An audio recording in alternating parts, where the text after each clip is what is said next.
मित्रों नमस्कार। अपने बीच भारतीय जनता पार्टी के माननीय राष्ट्रीय प्रवक्ता डॉक्टर संबित पात्रा जी आपको संबोधित करेंगे। मेरा विनम्र निवेदन है माननीय संबित जी से कि आपको संबोधित करें। धन्यवाद आदरणीय संजय जी। यहाँ बैठे सभागार में सभी पत्रकार बंधुओं को बहुत बहुत धन्यवाद कि एक शॉर्ट नोटिस में आप लोग सब यहाँ आए। और आज मैं बताना चाहूंगा कि ये जो प्रेस वार्ता है ये जन साधारण के लिए बहुत महत्वपूर्ण प्रेस वार्ता है। खास करके आप जानते हैं हिंदुस्तान और पूरा विश्व कोविड से लड़ रहा है और आज हिंदुस्तान जिस प्रकार से सेकेंड वेव से लड़के वैक्सीनेशन के माध्यम से आगे बढ़ रहा है, कुछ ऐसी राजनीतिक पार्टियां हैं और खास करके कांग्रेस पार्टी जो इस वैक्सीनेशन ड्राइव को डिरेल करना चाहती है, भ्रम का वातावरण तैयार करना चाहती है, भ्रम फैलाना चाहती है वैक्सीनेशन को लेकर, उस विषय में यह प्रेस कॉन्फ्रेंस है। बंधुगण, आज कांग्रेस पार्टी ने एक महापाप किया है। मैं इसे महापाप कहूंगा क्योंकि जिस प्रकार का भ्रम कोवैक्सीन को लेकर, जो भारत में निर्मित वैक्सीन है, कोविड का वैक्सीन है, उसको लेकर जिस प्रकार का भ्रम आज कांग्रेस पार्टी ने सोशल मीडिया और प्रेस कॉन्फ्रेंस करके उनके प्रवक्ता ने फैलाया है, ये महापाप है। अपने इस प्रेस कॉन्फ्रेंस में पवन खेड़ा ने जो बाइट उन्होंने दिया है टीवी में, और खास करके गौरव फांडी जो कि कांग्रेस पार्टी के नेशनल कन्वीनर हैं उनके सोशल मीडिया के, उन्होंने यह आक्षेप लगाया है कि जो कोवैक्सीन है उसमें गाय के बछड़े का सीरम होता है, उसमें गाय के बछड़े का खून होता है। मुझे बताते हुए बड़ा दुख हो रहा है कि जब हमने ट्विटर के माध्यम से, जब हमने सोशल मीडिया में इस प्रकार के प्रचार को देखा तो उसमें यहां तक बातें की गई थी कि काउ स्लॉटर करके, गाय और बछड़ों को मार करके ये वैक्सीन तैयार किया गया है। इस प्रकार का भ्रम कांग्रेस पार्टी फैला रही है। इससे पहले कि मैं कांग्रेस पार्टी के सत्य को उजागर करूं, मुझे लगता है भारत की जनता के लार्जर इंटरेस्ट के लिए इस भ्रम को त्वरित खारिज करना चाहिए और जो वैज्ञानिक विधान है उसको भारत के जनता के सामने तत्क्षणात रखना चाहिए ताकि किसी के मन में अगर रत्ती भर का भी कोई संशय आया हो तो वो संशय मिट जाए। पहली बात तो यहां भारतीय जनता पार्टी स्पष्ट करना चाहती है, और एक पॉलिटिशियन होने के नाते नहीं और केवल एक डॉक्टर होने के नाते भी नहीं, जो साइंटिफिक कम्युनिटी ने और जो हेल्थ मिनिस्ट्री ने अभी क्लैरिफिकेशन दिया है इस विषय को लेकर, वो क्लैरिफिकेशन पब्लिक डोमेन में मौजूद है और स्पष्ट रूप से ये क्लैरिफिकेशन और साइंटिफिक डोमेन आज हिंदुस्तान का कहती है कि कोवैक्सीन में कोई बछड़े का सीरम या गाय का खून नहीं है। कोई भी कोवैक्सीन में बछड़े या गाय का सीरम नहीं है, कोई भी खून नहीं मिला हुआ है, नंबर 1। और नंबर 2, यह वैक्सीन पूर्णतः सेफ है। इसमें किसी प्रकार का कोई अपभ्रंश, जिस प्रकार का एक कम्युनल एंगल देते हुए इसे अपभ्रंशित करने की कोशिश की जा रही है, ऐसा कोई अपभ्रंश नहीं। देखिए, मैं एक डॉक्टर भी हूं, मैं इसे टेक्निकली थोड़ा सा 10-20 सेकंड में आपको समझाना चाहूंगा। ये जो काव या काफ मतलब बछड़ा होता है, ये जो काफ का सीरम होता है, ये सीरम किस लिए इस्तेमाल किया जाता है? ये एक लॉन्ग स्टैंडिंग ग्लोबल प्रैक्टिस है। कई वैक्सीन में, पोलियो की वैक्सीन में, रेबीज की वैक्सीन में, इन्फ्लुएंजा की वैक्सीन में, इनिशियल तौर पे ये सीरम इस्तेमाल किया जाता है ताकि जो वेरो सेल्स हैं, जिस सेल में वायरस को रेप्लिकेट कराना है, उस सेल को एनरिचमेंट, अगर मैं साधारण हिंदी में कहूं तो खाद का काम करता है। ये सेल जब ग्रो कर जाती हैं, वेरो सेल्स ये कहलाती हैं। इस वेरो सेल में बाद में जो कोविड के वायरस होते हैं वो वायरस छोड़े जाते हैं, कोरोना के वायरस छोड़े जाते हैं। ये वायरस इन सेल्स में रेप्लिकेट करती है और रेप्लिकेट करते समय ये जो वेरो सेल्स होते हैं वो संपूर्णतः खत्म हो जाते हैं। और एक महत्वपूर्ण बात, वैक्सीन बनाने से पहले ये जो वेरोसेल्स जिसमें कल्चर किया जाता है उसको अच्छी तरीके से धोया जाता है केमिकल्स के माध्यम से, ताकि उसमें किसी प्रकार से कोई सेरम का इंग्रेडिएंट नहीं रहे। वैसे भी वेरोसेल समय के साथ समाप्त हो जाता है और उसके अंदर जो वायरस रेप्लिकेट करते हैं उन वायरसेस को निकाल करके उस वायरस को इनएक्टिवेट करके, क्योंकि ये डेड वायरस वैक्सीन है, उसको इनएक्टिवेट करने के बाद कोवैक्सीन बनाया जाता है। ये सारे विषय बड़े स्पष्ट रूप से टेक्निकली हमारे देश के बड़े वैज्ञानिकों ने समझाया और समय समय से समझाया। उसके बावजूद कांग्रेस पार्टी ने जिस प्रकार की उद्दंडता की, धृष्टता की, महापाप किया है, the Congress party has sinned today.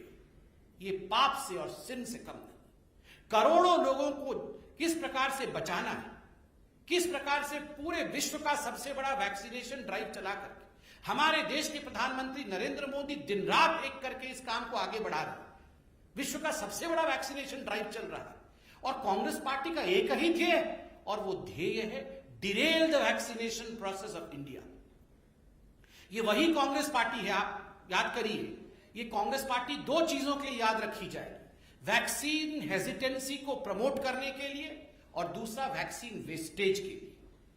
Vaccine hesitancy आप याद करिए, इसी कोवैक्सीन के लिए किस प्रकार के बयान कांग्रेस पार्टी के नेताओं ने दिए। मनीष तिवारी से लेके बाकी तमाम जो बड़े नेता थे उन्होंने कहा ये कोवैक्सीन तो खतरनाक वैक्सीन है, इसकी तो जांच नहीं हुई है, इसके पूरे रिसर्च कंप्लीट नहीं हुए हैं, we are treating Indian people as guinea pigs. उस समय कहा गया कि इंडियन लोगों को, हम भारत के लोगों को गिनी पिग के रूप में भारत की सरकार ट्रीट कर रही है कोवैक्सीन देके। और उस समय कांग्रेस के सरकारें जिन राज्यों में है, खास करके छत्तीसगढ़ की सरकार ने प्रेस कॉन्फ्रेंस करके कहा कि हम कोवैक्सीन नहीं लेंगे। पंजाब में भी आप देखिए, पंजाब की सरकार ने पहले कहा हम नहीं लेंगे, बाद में वहां तो वैक्सीन प्रॉफिटियरिंग होने लगा, अर्थात कोवैक्सीन लेते थे, कोवैक्सीन प्राइवेट हॉस्पिटल्स को देते थे, वहां से प्रॉफिट जेब में लेते थे। आप सोचिए जरा किस प्रकार वैक्सीन हेजिटेंसी को प्रमोट किया गया। वैक्सीन वेस्टेज, राजस्थान में, छत्तीसगढ़ में, राजस्थान में वैक्सीन, कोवैक्सीन को आपने लेके जमीन के नीचे गाड़ दिया, आपने उनको कचरेदान में फेंक दिया, आपने उनमें आग लगा दिया। So you have promoted, the Congress party has sinned right from the very beginning by promoting vaccine hesitancy and by promoting vaccine wastage. Apart from what we have rightly pointed out, profiteering from vaccine also in Punjab. People of this country are not going to forgive the Congress party for what they have done. और आज इस मंच पे से Bharatiya Janata party पूरी responsibility के साथ, जिम्मेदारी के साथ एक ही सवाल कांग्रेस पार्टी से पूछ रही है। आदरणीय सोनिया जी, राहुल जी, प्रियंका जी, आप तीनों ही कांग्रेस हैं, you three are the Congress. आप तीनों बताएं, आप तीनों ने कब अपना पहला डोज लिया और कब अपना सेकेंड डोज लिया है? क्या गांधी परिवार वैक्सीनेटेड है या गांधी परिवार वैक्सीनेटेड नहीं? गांधी परिवार कोवैक्सीन पर विश्वास करती है या गांधी परिवार कोवैक्सीन पर विश्वास नहीं करती? और यह सवाल केवल भारतीय जनता पार्टी का नहीं है, यह सवाल समूचे हिंदुस्तान का है कि क्या वो लोग जो चाइना में जाके एमओयू साइन करते हैं, क्या वो लोग जो डोकलाम में जिस प्रकार का बर्ताव करते हैं, क्या वो लोग जो फॉरेन कंट्रीज में जाकर के हिंदुस्तान के मस्तक को झुकाने का काम करते हैं, वो हिंदुस्तान के वैक्सीन के ऊपर, हिंदुस्तान के इंडिजिनस प्रोडक्ट के ऊपर विश्वास करते हैं और है या नहीं? और राहुल जी, सोनिया जी और प्रियंका जी जवाब दें कि वो वैक्सीनेटेड है या नहीं।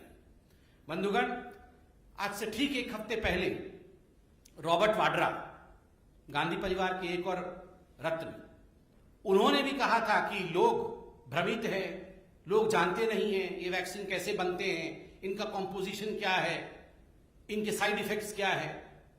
रॉबर्ट वाड्रा जी, आपके पास तो इतनी जमीन है, मेडिकल कॉलेज खोल के भर्ती होइए, वहां पर पूरा पढ़ के आइए प्रोसेस वहां से। जब कोवैक्सीन लॉन्च होता है तब कहते हैं हम कोवैक्सीन लेंगे नहीं, इससे खतरा हो जाएगा। जब पूरा पीक पे रहता है सेकेंड वेव तो कहते हैं हमारा कोवैक्सीन कहां है, हमारे बच्चों के कोवैक्सीन कहां चले गए। क्या मजाक बना के रखा हुआ है कांग्रेस पार्टी ने। और देखिए, एक बहुत बड़ा त्रासदी है पूरे विश्व का। इस त्रासदी में हम सब की आवश्यकता है कि हम साइंटिफिक बेंट ऑफ माइंड, वैज्ञानिक दृष्टिकोण के साथ आगे बढ़े, ना कि इस प्रकार की बातों के साथ जो भ्रम कांग्रेस पार्टी फैला रही है या फैला चुकी है और जो आज हम डिस्पेल कर रहे हैं। मगर इसका सवाल जो हमने पूछा, इसका जवाब जरूर दे सोनिया जी, राहुल जी, प्रियंका जी और वाड्रा जी भी दे दे कि इन्होंने सारे लोगों ने, चारों ने वैक्सीन लिया है कि नहीं लिया है, कब लिया है, कौन सी वैक्सीन ली है, कोवैक्सीन पे विश्वास करते हैं या नहीं करते हैं, ये सब जरा बता दें। बहुत बहुत धन्यवाद। कोई आपके मन में प्रश्न हो तो अवश्य पूछें। ये सर। 2 दिन पहले मैं आईएमए के प्रेसिडेंट का इंटरव्यू किया था, उन्होंने कहा कि ये जो वैक्सीनेशन प्रोसेस है this should be speeded up और it should be much faster.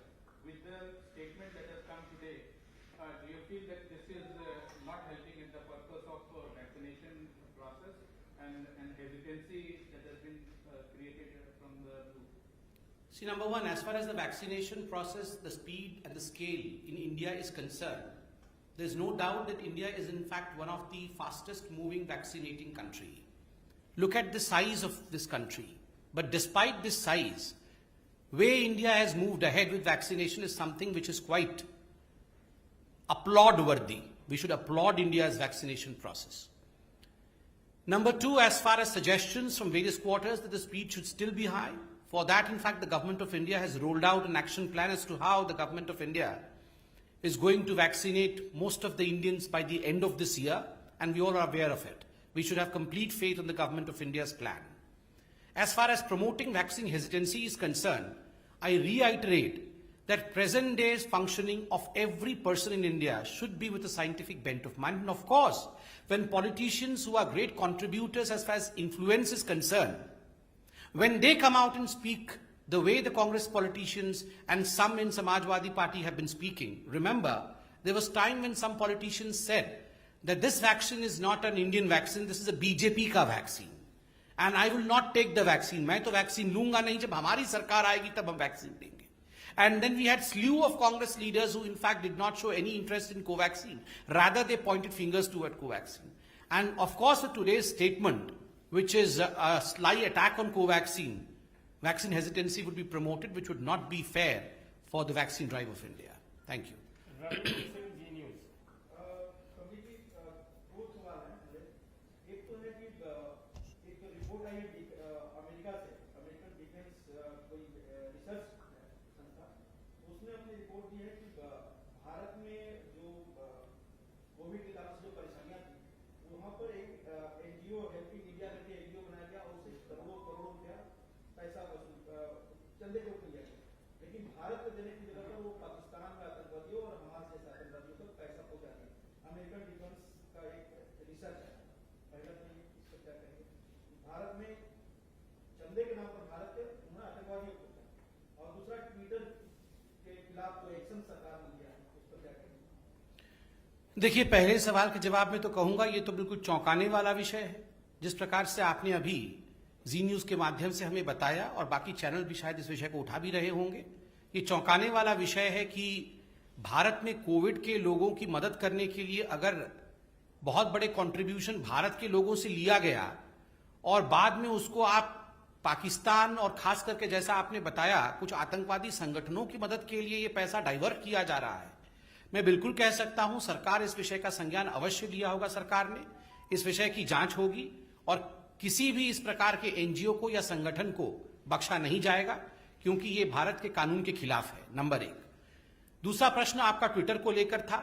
मैं सिर्फ इतना कहना चाहूंगा, आदरणीय आईटी मिनिस्टर श्री रविशंकर प्रसाद जी ने इस विषय पर गंभीरता से चर्चा भी की है, आज से पहले भी की है, इस पे आलेख भी लिखे हैं और आज उन्होंने एक सीरीज ऑफ ट्वीट के माध्यम से इस विषय को जनता के बीच में रखा है, सोशल मीडिया में रखा है। हम सिर्फ इतना कहना चाहेंगे पार्टी के नाते कि भारत का संविधान सर्वोपरि है। भारत एक लोकतांत्रिक देश है, इसकी एक महान परंपरा है और कोई भी संस्था जो चाहे देश की हो, चाहे बाहर से आके भारत में व्यवसाय करती हो, सबके लिए यह अनिवार्य है कि वो भारत के संविधान और भारत के कानून का पालन करे। अगर भारत के पार्लियामेंटेरियंस भारत के सदन में, पार्लियामेंट में कोई कानून पारित करते हैं, सभी का कर्तव्य है, चाहे वो भारत के नागरिक हो, चाहे भारत में बिजनेस करने वाले वाणिज्य की संस्थाएं हो, चाहे वो प्लेटफॉर्म्स हो, सभी के लिए अनिवार्य है कि उन कानूनों का जिनको कि विदित हिंदुस्तान के संसद ने किया है उसका पालन करे। और जो इसका पालन नहीं करेगा, स्वाभाविक है जो हमारे देश के नियम है उसके अनुसार कार्यवाही होती है। हमें सिर्फ इतना ही कहना है। बाकी आईटी मिनिस्टर रविशंकर प्रसाद जी ने इस पर बहुत गंभीरता के साथ और बहुत विस्तृत जानकारी उस पर रखा है। I do that. सर, जिस तरह से गाजियाबाद की घटना हुई, वहां एक बुजुर्ग को पीटा गया, फिर बाद में उसे सांप्रदायिक रंग दिया गया, कैसे देखते हैं इसको? देखिए, भारतवर्ष में एक ऐसा भारत को टुकड़े में बांटने वाला गैंग है, भारत तोड़ो गैंग है, जिनका एक ही उद्देश्य है, भारत में भ्रम फैलाना, किस प्रकार से भारत में विद्वेष फैले, धार्मिक विद्वेष फैले, दंगे हों और उससे वो राजनीतिक बेनिफिट ले। मुझे तो बड़ा आश्चर्य हो रहा है, जिस वीडियो के विषय में आप बता रहे हैं, उस वीडियो में जहां तक मैं जानता हूं, उस वीडियो की आवाज को बंद कर दिया गया था। उस वीडियो का कोई आवाज ही नहीं आ रही। जब उसमें आवाज ही नहीं आ रही है तो कुछ लोगों को उसमें से आवाज कैसे सुनाई देती है? नंबर 1। नंबर 2, बिना तथ्य को जाने राहुल गांधी जैसे नेता, जो कि एक मेंबर ऑफ पार्लियामेंट हैं और एक पार्टी के पूर्व अध्यक्ष हैं, उन्होंने कैसे ट्वीट कर दिया? कैसे ट्वीट कर दिया उन्होंने बिना तथ्य को जाने?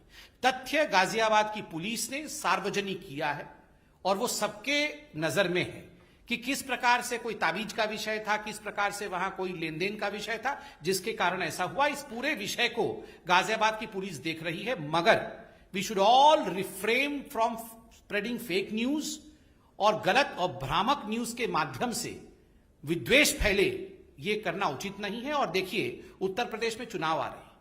मैं आज इस मंच से बताना चाहूंगा, ऐसी बहुत ताकतें हैं, ऐसी बहुत शक्तियां हैं जो चाहेंगी कि जिस प्रकार से उत्तर प्रदेश में कानूनी व्यवस्था बिल्कुल सही तरीके से चल रहा है, जिस प्रकार से उत्तर प्रदेश विकास के राह पे आज आगे बढ़ रहा है, उसको डिरेल करने की पूरी कोशिश ये कांग्रेस पार्टी, समाजवादी पार्टी इत्यादि करेंगे। मगर उत्तर प्रदेश की जनता और भारत की जनता बहुत बुद्धिमान है, वो इसमें फंसने वाले नहीं है। प्रज्ञा ये नहीं।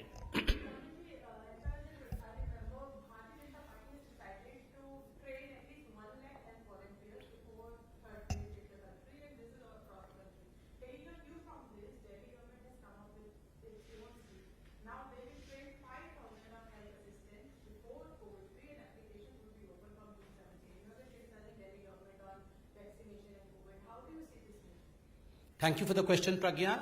And let me begin by thanking our National President, JP Nadda ji, who in fact recently launched this, I would say, extremely important program where more than 1 lakh health volunteers in fact would be raised across the length and breadth of this country to serve every inch of our great country for vaccination, for COVID management, etc.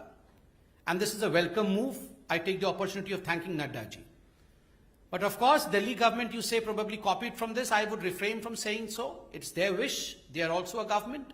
They can do so. But my only suggestion to Mr. Kejriwal ji is, the only question rather to Mr. Kejriwal ji is, if similar preparations would have been made in Delhi during the second wave, probably Delhi would not have seen a maximum deaths in India. Delhi would not have seen the kind of situation that we all saw during the second wave. Ironically, during the second wave, if any question was asked to Mr. Kejriwal, his only answer was, Modi ji ne karne nahi diya, hame central government ne rok liya, hum to sab kuch karna chahte the. And now he's saying that he's prepared for everything. So both cannot be true. He was busy advertising during the first phase. He is in fact advertising yet again. I hope he really starts working and improves the condition of Delhi. Inka English mein.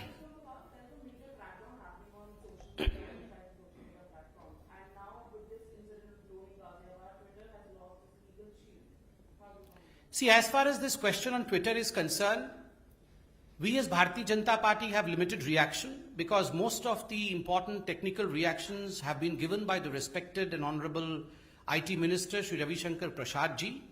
He has come out with a series of tweets also today. We only mean to say that, look, as far as India is concerned, India is one of the biggest democratic countries of the world. We have our own constitution and our constitution is sacrosanct. Citizens of India, all those practicing business within the premises of India, be they Indian companies or be they platforms from outside India, they all have to abide by the rules, the regulations, the constitution of India. They all have to abide by the laws which have been formulated by the respected member of parliaments within the precincts of Parliament of India. And any company who refuses to do so, of course, will have to face the consequences as per the rule of India. No one is immune, I would say. As we citizens of India, as any company, no one can say that, well, I am immune because I am something special. No one is special. The only special status is to the Constitution of India. Thank you. Himanshu Republic Yes, Himanshu ji.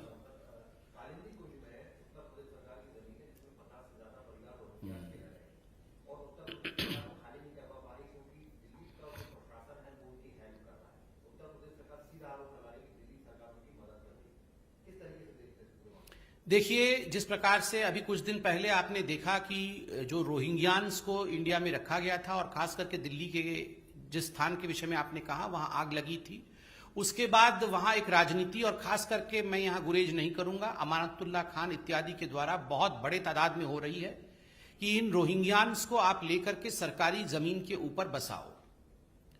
देखिए, सरकारी जमीन पर किसी को बसाया नहीं जा सकता, यह हिंदुस्तान का कानून है। और जिस प्रकार की राजनीति आम आदमी पार्टी, जो तुष्टीकरण की राजनीति आम आदमी पार्टी कर रही है, ये बिल्कुल स्वाभाविक है, ये हम सब जानते हैं। और केवल आम आदमी पार्टी नहीं, कांग्रेस पार्टी, आम आदमी पार्टी इसी प्रकार की तुष्टीकरण की राजनीति करती रही है, तभी वो सीएए के खिलाफ हमेशा से ही आवाज उठाते रहे। मैं तो इतना ही कहना चाहूंगा कि देखिए, वास्तविक रूप में अगर आम आदमी पार्टी को आप देखेंगे तो ये रोहिंग्यान भक्त है।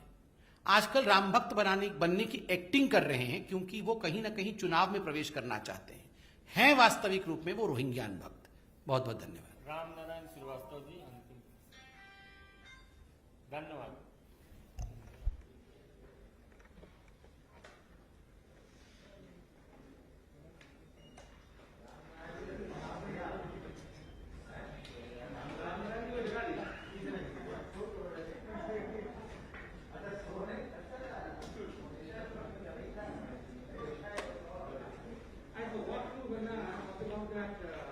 video of Ghaziabad in English, but for English, Ghaziabad in English.